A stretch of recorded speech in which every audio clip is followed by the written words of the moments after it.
But I was simply inefficient with my energy. I made some errors. Well, he didn't move too well because Mac Diaz, the vegan, choked him out, man. It's like a fucking bondage, fucking SMN.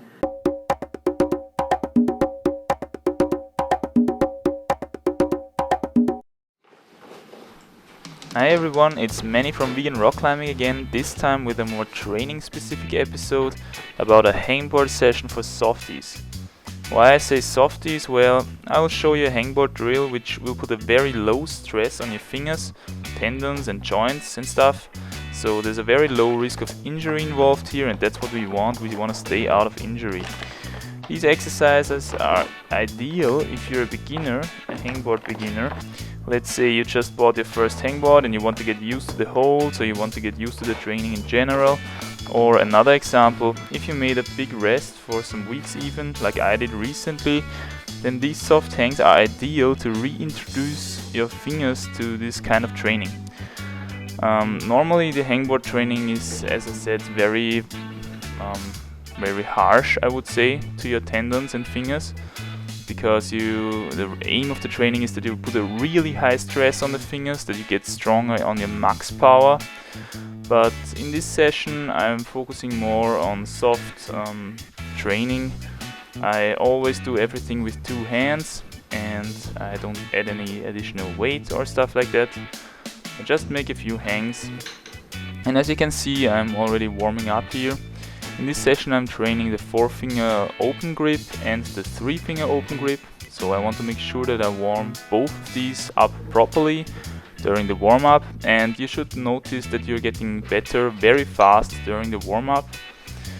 So once you're confident with the holds and you have the feeling, okay, you can put the whole weight on your hands, you can make a 3-minute rest and start with your actual hangs. And these I structure in such a way that I just hang as long as I can. Okay, here for example on the 4-finger open grip, I just hang as long as I can and then make a few seconds rest for chalking up again, and then the 3-finger open grip as long as I can. Then 3 minutes rest again, and then you repeat basically this step 15 times. And yeah, that's basically it for this drill. Nothing very complicated here. You can hear in the background that I'm running some YouTube videos, just so that I'm getting a little bit of entertainment into this very boring kind of training. The hangboarding is always very comfortable, in my opinion, to train, because you can do something in between your hangs. As I said, here I'm running some YouTube videos and that's quite entertaining. Nate Diaz recently smashed Conor McGregor, so vegans go nuts and made a lot of response videos, and I'm checking them out.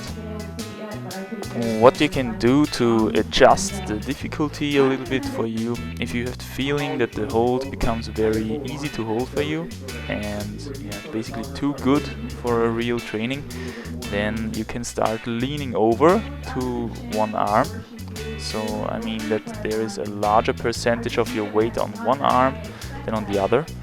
And of course, when you feel that you have a really high percentage of your weight on one arm, then you can start with one-handed hangs. Okay, you can start just to have one hand on the hold and the other one on the rope for support, and then basically train there your max power.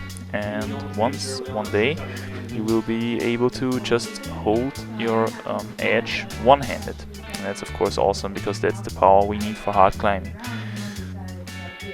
Here you can see that I already start to lean over to one arm, so that more of my weight is on one arm than on the other arm, to test if I'm getting stronger again.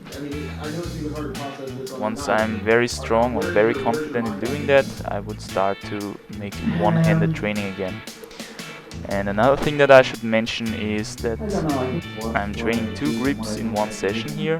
Normally I wouldn't do that, I would always focus on one grip, simply because then you get more specific training stress on your muscles and tendons and stuff, so you're going to get better a lot faster in this specific training stress, this specific grip that you're training then. it was simply me. But as I said before, this session is just so to reintroduce my fingers to the kind of training, to the holds and stuff, so it doesn't need to be too specific here already.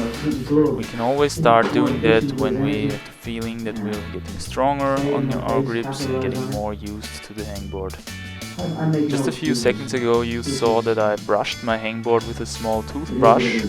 That's because with time some chalk accumulates on your rails and holds, and this can make the hold very bad, because the hold gets very smooth when there is a nice layer of chalk on it, okay?